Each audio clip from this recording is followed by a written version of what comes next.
so today I'm going to use a face scrub mask in which I'll have coffee with brown sugar and honey.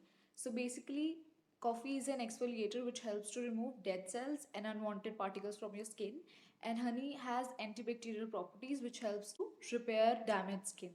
So this is something which I'm using for so long and working great for me. So let's start.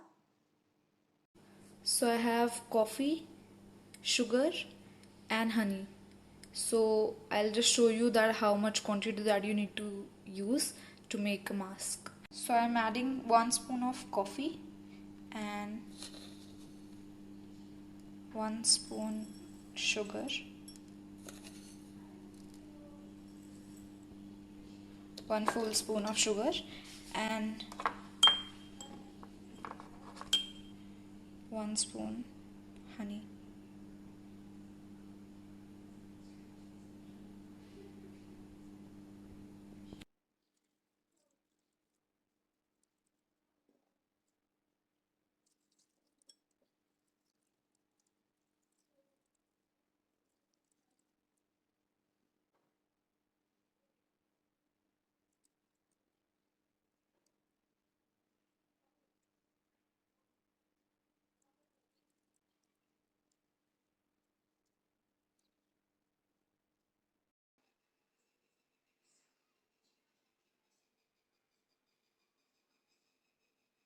And as you can see, my skin looks so clear and clean now, and this has just done wonders for me. So just try this and let me in the comments below how it goes with you. See you tomorrow. Bye.